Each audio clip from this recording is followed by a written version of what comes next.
हमने 4 मॉडल्स खत्म किए हैं। System model of human, agent host environment, health promotion और health belief model. Last one हमारा रह गया एडेप्टेशन मॉडल ऑफ नर्सिंग। ये भी हमारी, मैंने कल ही बताया था कि नर्सिंग थ्योरी के अंदर ही आता है। इसमें हमने डील किया था इलनेस और वेलनेस के अंदर, जो पॉजिटिव एजेंट है, जो कैसे हमें प्रमोट करना है पेशेंट के अंदर। अब इसमें जो नर्सिंग थ्योरी है, जो नर्सेस प्रोवाइड कर रही है, वो आता है मेनली। तो जो adaptation model of nursing care है, ये डेवलप किया था सिस्टर कैलिस्टा ने, सिस्टर कैलिस्टा रॉय इन 1976। इन्होंने मेनली 4 कंपोनेंट्स बताए थे इसके अंदर: पर्सन, हेल्थ, एनवायरनमेंट, नर्सिंग। अब पर्सन क्या है, हमने पहले ही दिन से पढ़ते आ रहे हैं कि एक जो हेल्थ है, हेल्थ के बारे में हम पढ़ रहे हैं, तो उसके अंदर में हम पर्सन की हेल्थ, एक इंडिविजुअल की हेल्थ में इसमें हम डील करते हैं। क्या क्या उसके बिहेवियर में चेंजेस आ रहा है, कौन कौन से ऐसे कॉन्सेप्ट है जिसकी वजह से उसकी हेल्थ में हमें ये सारी चीजें देखने को मिलती है, ऐसे कौन कौन से डायमेंशन है जो इसमें इंक्लूड होते हैं। तो पर्सन के अंदर जो मेनली जो एक इलनेस है वो कॉज हो रही है, तो मेनली हम उस पर्सन को डील करते हैं कि पर्सन है, कौन सा स्टिमुलाई ने इसको ट्रिगर किया, किस वजह से इसको ये हुआ, इसकी फिजिकल हेल्थ में कोई ना कोई मतलब वीक थी, इसकी वजह से इसको ये कैरी बहुत आसानी से क्या हो गया, बैक्टीरिया और वायरस और पैथोजन इसने इसको मतलब कोशिश करी हार्म करने की, जिसकी वजह से वो इफेक्ट हुआ। देन आता है पर्सन की हेल्थ। इसी पर्सन के रिगार्डिंग हम क्या पढ़ते हैं, उसकी हेल्थ के बारे में। हमें उसकी हेल्थ को ही प्रमोट करना है ना, नर्सिंग का काम ही है पेशेंट की हेल्थ को प्रमोट करना, प्रिवेंट करना, क्योर करना और उसको उसकी वापस वही पोजीशन में लेके जाना। तो हेल्थ में हम कैसे प्रमोट कर सकते हैं, उसे हेल्थ एजुकेशन दे सकते हैं, न्यूट्रिशन प्लानिंग दे सकते हैं, रिहैबिलिटेटिव केयर दे सकते हैं, मेडिटेशन दे सकते हैं, एक्सरसाइजेस बोल सकते हैं। तो ये सारे होते हैं हाउस ट्रीटमेंट, जो घर पर ही उन्हें बोलते हैं कि आप ये कीजिए। अगर एक इलनेस काफ़ी टाइम से सही नहीं हो रही है, अगर वो घर पर भी चीज़ें कर रहा है वो नहीं सही हो रही है, तो वो हेल्थ केयर प्रोफेशनल्स के पास जाते हैं, डॉक्टर के पास जाते हैं। वो उन्हें क्या करते हैं, हॉस्पिटल में एक फैसिलिटी प्रोवाइड करी जाती है, उन्हें क्लिनिकल इंटरवेंशन प्रोवाइड किया जाता है, जिसकी वजह से उनकी हेल्थ को प्रमोट करते हैं। थोड़े दिन बाद जाकर वो ठीक हो जाते हैं। अब ये जो कॉज हुआ है पर्सन, उसकी हेल्थ है, उसके एनवायरनमेंट को भी इफेक्ट पड़ेगा, जो हमने पढ़ा था एजेंट होस्ट एंड एनवायरनमेंट। तो एनवायरनमेंट में भी क्या है, अब एक पर्सन इफेक्ट हुआ, उससे दूसरा होगा, दूसरे से तीसरा, तो एक वाइडली स्प्रेड हो रहा है। तो वो किसके अंदर है, एनवायरनमेंट के अंदर। तो नर्सिंग एक इंडिविजुअल को भी ट्रीट कर दिया, फैमिलीज को भी प्लस कम्युनिटीज को भी। हम क्यों बोलते हैं, क्योंकि इंडिविजुअल को जब वो देख रही है तो उसके रिगार्डिंग और भी चीजें जो फॉलो करनी पड़ेगी। एक पर्सन को देखा था, हमने उसमें देखा कि एक इंडिविजुअल का हो सकता है फैमिली को भी हो। जैसे कि हम एग्जांपल ले सकते हैं ट्यूबरक्लोसिस एक कम्युनिकेबल डिजीज है जो एक दूसरे से फैलती है। तो अगर वो एक पर्सन को है तो हम उसमें आइडेंटिफाई करते हैं, अदर फैमिली मेंबर्स को भी तो नहीं है, तो हम उसमें कुछ टेस्टिंग कराते हैं, अदर फैमिली मेंबर्स को होती है तो देखते हैं कि उस कम्युनिटी में तो नहीं है।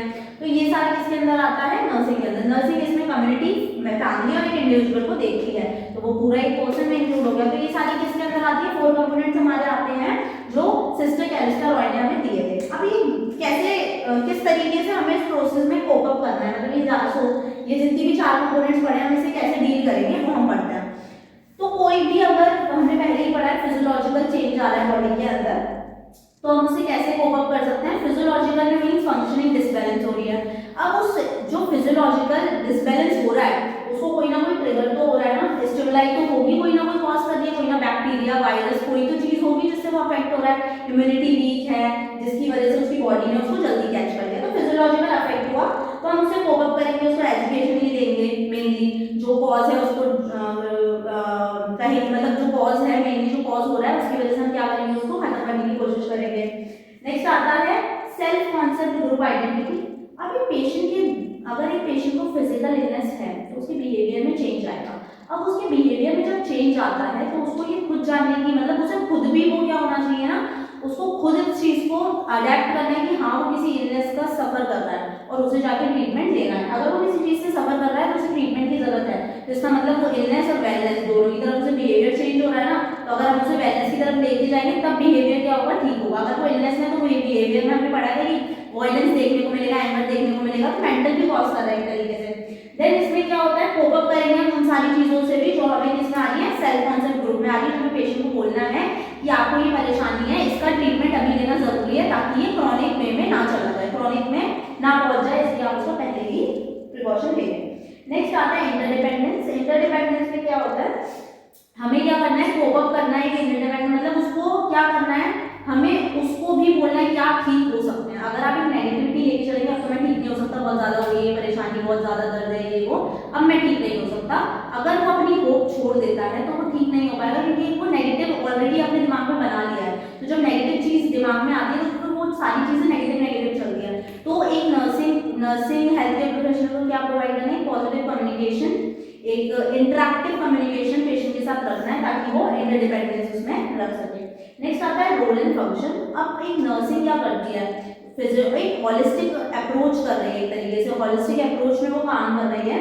तो इसमें वो क्या करेगी, अडेप्ट करेगी सारी चीजों को, जो जो उसने चीजें देखी है, फिजियोलॉजिकल में जो चीज देखी उन्हें एनलिस्ट करेगी, सेल्फ कॉन्सेप्ट में जो उसे चेंजेस करना है वो उसे एनलिस्ट करेगी, इंटरडिपेंडेंस में अगर उसे कुछ दिक्कत दिखाई तो सारे कॉन्सेप्ट को अगर वो मिलाकर देखेगी तो वो उसके रिगार्डिंग फंक्शंस करेगी, वो सारी चीजों को ध्यान में रख के वो उसे केयर प्रोवाइड करेगी।